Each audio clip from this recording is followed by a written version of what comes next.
Економија, политика, образование и овој дневник ви ги пренесуваме најновите информации, настани и случувања од Вардарскот и Квишкиот регион, Македонија, светот и спортот. Што сега одбележа денешниот ден, ќе погледнете веднаш по најавите. Јас сум Катерина Нацева. Останете со нас. Наместо нова понуда за фени, Енекот бара изземање на Велешкиот суд. Комбинатот и понатаму во предстечајна постапка. Советниците го избраа Ристо Сакалиев за претседател на Советот на општина Кавадарци. Меѓународна обука за 7 наставници од Средното општинско училиште Колен Делковски.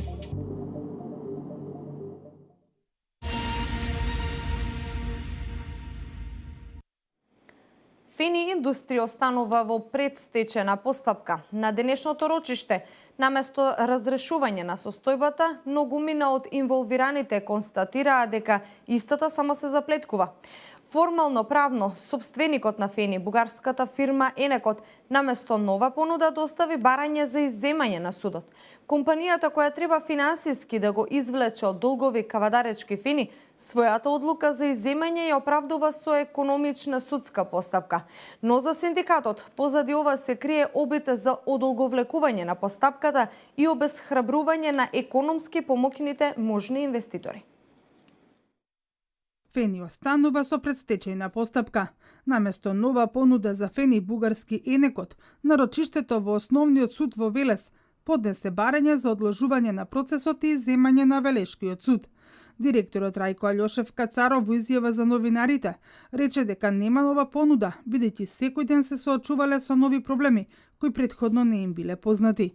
Како пример го посочи побарувањето од управата за јавни приходи. Не сме доставили нова понуда. Нова понуда нема. Излегоа нови проблеми во компанијата кои треба прво да се решат. На пример, има решение од УЈП за неплатени даноци. Ние тие побарувања не ги знаевме. А УЈП побарува 5,5 милиони евра. Ние се уште сме заинтересирани за Фени.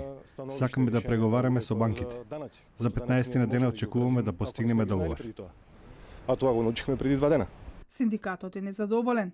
Се остваруваат претпоставките дека во Македонија никој не може да претпостави колку ќе трае една стечајна постапка, вели Ристески. И значи дополнително се комплицира ситуацијата, бидејќи Фени не работи, нема од каде прилив на средства да се исплаќа на работниците, нити се знае кога ќе проработи за да може да ствара средства, и од тој аспект ова денешна состојба веќе треба да не загрижува сите кои сме инволвирани во Фени индустрија. Ристески вели дека следно што тие ќе направат е разговор со релевантните институции, а потоа ќе одлучуваат кои ќе бидат следните активности на вработените, дали ќе се протестира во фабриката или пак ќе се блокираат патиштата. Синдикалците стравуваат дека ваквата состојба има за цел да се обесхрабрат другите заинтересирани инвеститори. Инвеститорите се појавени, заедните инвеститори и јас можам да гарантирам, бидејќи една широка средба направивме со тие инвеститори и кај мене во канцеларија, на која беа присутни и дел од менеджерскиот тим на Фени индустрија и група на работници, што синдикалци, што обични членови. Кои се тие инвеститори? Па нема тајна, одма тоа ќе ви кажам. Тој инвеститор го носи бившиот директор на Фени во времето кога французите беа гасти, Жак Насуа Мопа. Меѓутоа, оние кои ги имаат парите, правите инвеститори се израелска фирма. Во Фени индустрија вработени се околу 850 лица. Плата за октомври немаат земено и засега нема информација кога истата ќе биде исплатена. Според првичните информации, Фени има долг од околу 60 милиони евра. Повеќе од половината се кон трите комерцијални банки, кои како доверители ја покренуваат предстечајната постапка.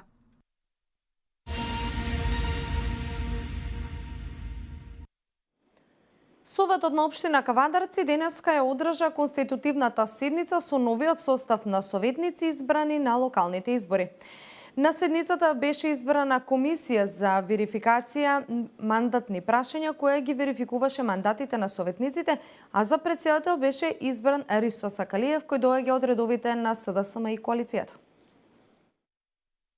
Ристо Сакалиев е новиот претседател на Општинскиот совет на општина Кавадарци. Тој доаѓа од редовите на СДСМ и коалицијата која истовремено го има мнозинството во советот. Изборот на претседателот траеше подолго од очекуваното. Битката се биеше помеѓу Горица Пеливанова Вилхелм од ВМРО ДПМН и Ристо Сакалиев од СДСМ.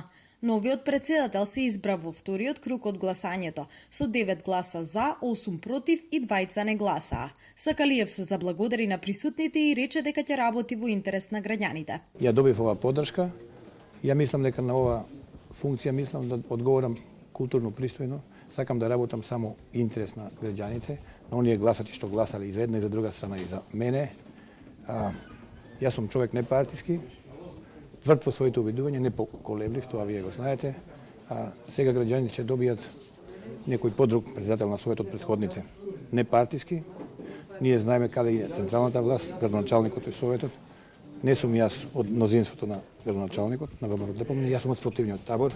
Одговарајќи на новинарско прашање, новиот претседател рече дека проектите кои ги ветуваше градоначалникот Митко Јанчев ќе ги поддржи, но можеби не во целост. Ќе ги слушал потребите на граѓаните, а не на советниците или политичките партии, и додаде дека со оглед на тоа дека му е 5-ти мандат и има искуство, нема да дојде до негово колебање кога е во прашање интересот на граѓаните. Изборот на претседателот го честиташе и градоначалникот Јанчев и посака лесна и плодна работа во наредните 4 години. Јас очекувам од наредниот претседател и од советниците да имаме разумна и сплотена соработка, поготово претседателот на советот е тој што треба да бара баланс помеѓу едните и другите. Кога викам едни и други, тука треба да бидеме сите исто, меѓутоа секој некој застапува своја страна. Во интерес на град Кавадарци, во интерес на граѓаните, да бидеме сплотени, а партиите да ги оставиме она што треба стратешки да го решаваат во делот на партиските работи. На денешната седница беше избрана комисија за верификација на мандатни прашања, која ги верификуваше мандатите на советниците, а со истата заседаваше Мирјана Гркова како највозрасен советник помеѓу присутните.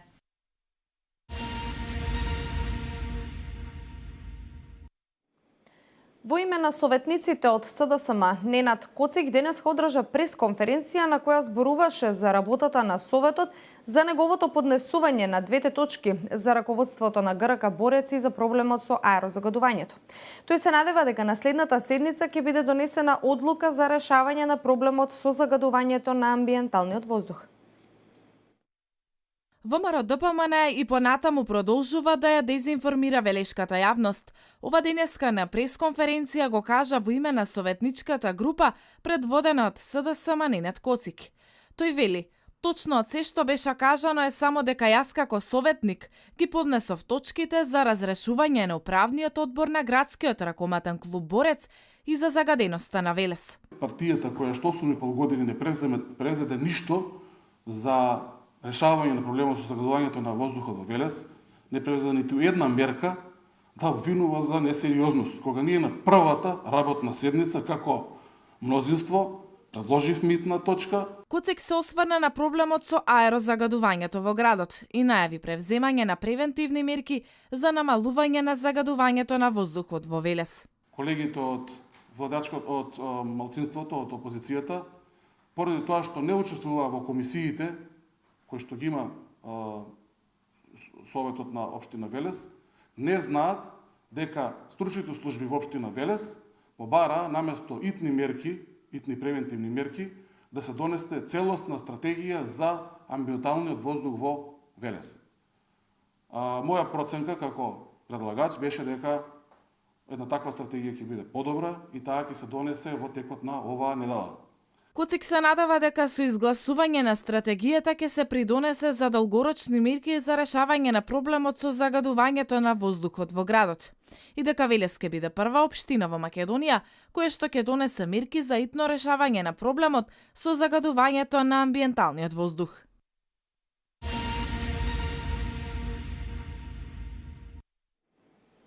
Денеска по 2 недели од претходната корекција на цената на нафтените деривати, регуларната Комисија за енергетика излезе со нова одлука за цената на нафтените деривати. Бензините поскапуваат за 2,5, односно за 3 денари по литар, а дизелот од ноќеска на полноќ поскапи за 2 денари за литар.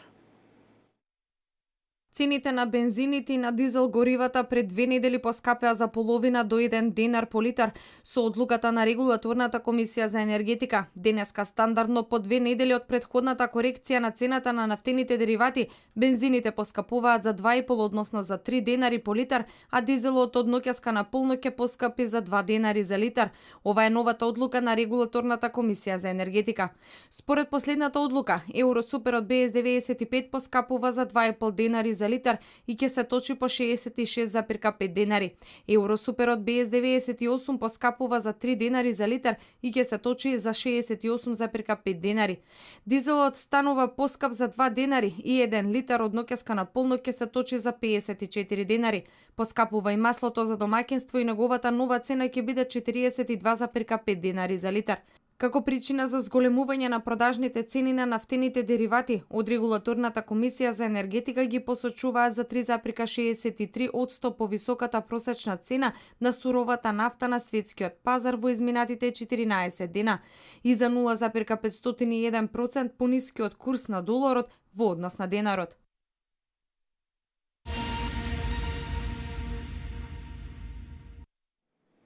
Средното стручно општинско училиште Коле Неделковски годинава продолжува со реализација на проектот Еразмус Плюс. Меѓународните обуки за развој на капацитетите, мобилноста и модулите во образовниот процес се подеднакво значени и за професорите и за учениците. Минатата година на едукација беа ученици, а годинава паралелно и ученици и професори заминаа на меѓународна обука во Барселона. Средното Коле Неделковски годинава продолжува со реализација на проектот Еразмус Плюс. Иницијативата за развој на образованието годинава ќе се реализира во 4 фази, рече во изјава за К1 телевизија директорот Боро Ристовски пред поаѓањето за Барселона на првата група на професори. Реализацијата на ваквите проекти се значајни, вели Ристовски, бидејќи придонесуваат за подобрување на образовниот процес. Минатата година на едукација беа ученици, годинава паралелно и ученици и професори. Повторно имаме ученици кои што ќе патуваат, меѓутоа за разлика од минатата година е проширено со обука на професори. Значи ќе имаме 4 фази всушност во кои што ќе бидат вклучени 2 групи на професори, обука на професори, а 2 групи ученици со професори. Меѓународните обуки за развој на капацитетите, мобилноста и модулите во образовниот процес се подеднакво значајни и за професорите и за учениците, вели координаторот Маријан Панов. До крајот на оваа година, тој најавува дека на едукација ќе заминат уште 7 професори. На 26 ноември почнува втората мобилност, каде што исто така ќе учествуваат 7 професори од нашето училиште во Софија. Значи тоа е Центар за обука на образованието и развој на образованието ИЦЕТ од Софија. Значи тој центар ќе ги држи обуките, каде што исто така ќе се дискутира околу подобрување на образованието и имплементирање на новиот начин на модул кој што исто така и кај нас започнува више во Министерството да се работи на тие нови европски програми, да се вклучат и во нашето образование. Наредната година Панов вели дека на едукација ќе заминат ученици и тоа 2 групи, од угостителската и електромашинската струка.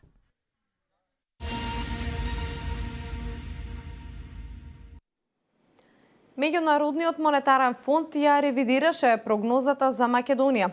Проценките се дека годинава наместо 3,2% ќе имаме економски раст од 1,9%. За следната година пак монетарците предвидуваат позитива од 3,2%, а во 2019 година од 3,4%. Меѓу другите очекувања од ММФ наведуваат дека буџетскиот дефицит ќе се зголемува, а стапката на невработеност за 2 години ќе се намали до 23%. ММФ во регионалниот економски извештај објавен денеска наведува дека инфлацијата во Македонија годинава ќе биде 0,3%, наредната 2,6%, а во 2019 година 1,9%. Вести од Македонија.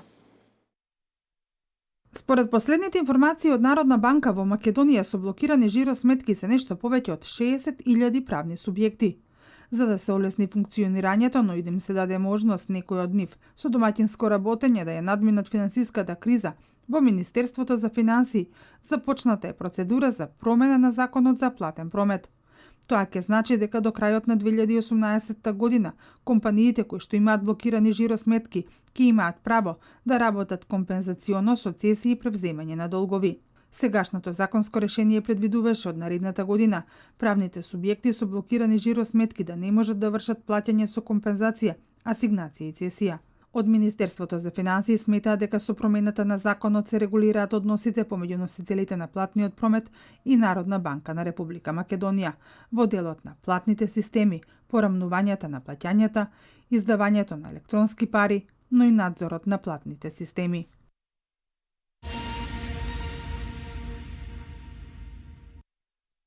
Пратениците во Собранието на Република Македонија денеска ќе продолжат расправата за предлог законот за употреба на јазиците во рамки на 15-тата седница која беше прекината на 23 септември поради почетокот на кампањата за локалните избори. Со законот се предвидува во сите органи на државната власт во Република Македонија, централни институции, јавни предпријатија, агенции, дирекции, установи и организации, комисии, правни лица кои вршат јавни овластувања, согласно закон и други институции, службен јазик покрај македонскиот јазик и неговото писмо да биде јазикот што го зборуваат 20% од граѓаните на Република Македонија и неговото писмо, а тоа е албански јазик. Во расправата по првото читање на законот за збор беа пријавени 60 на пратеници. Опозицијата обвини дека законот е неуставен, оти со него се кршат процедурите и дека неговата примена ќе доведе до двојазичност на целата држава. Со законот, според опозицијата, се дискриминираат и помалите етнички заедници. Парламентарното мнозинство посочува дека законот е во согласност со уставот, не го нарушува унитарниот карактер на државата и ќе допринесе за зголемување на соживотот во Република Македонија.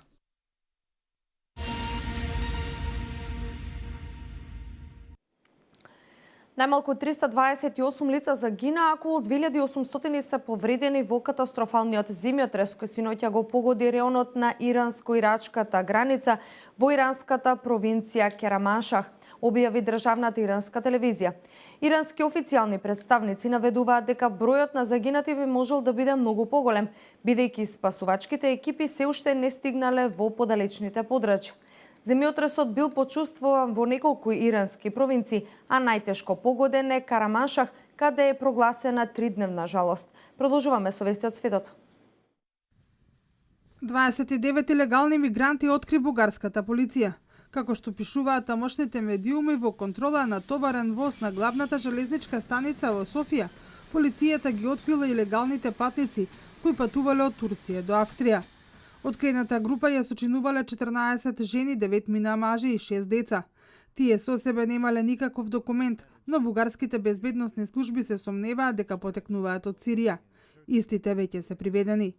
Инаку полицијата информирала дека проверката на возот доаѓа откако претходно тие добиле дојава дека во истиот има мигранти.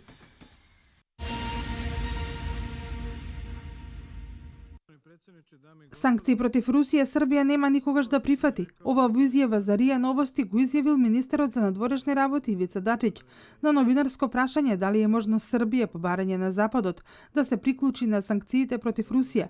Дачиќ рекол дека Белград одржува круг на соработка и има пријателски односи со Русија во следниве сфери: политика, економија, култура и образование. Но Дачиќ рекол и дека Белград нема намера да се работува со Москва во однос на безбедноста и воената индустрија. Србија сака во Европската Унија, но нема да се спротивставуваме на сопствените национални интереси и нема да наметнуваме санкции против пријателите.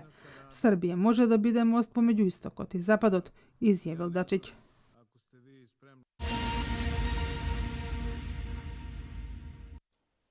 Снежно невреме во Хрватска, снег паѓа во Капела, Слем, Горски Котор. Коловозите се влажни, па тоа е причина за проблеми во сообраќајот, особено во внатрешноста. Надлежните служби предупредуваат на можни одрони.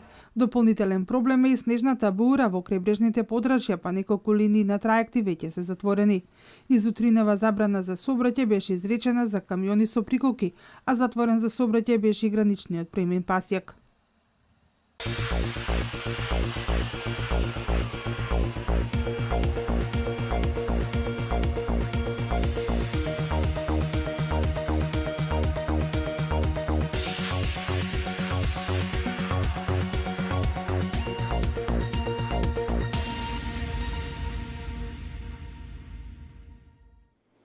И за крај метеоинформациите. Денеска имавме променливо облачно време со повремени врнежи од дожд со локален интензитет, претежно изразени во јужните и југоисточните делови.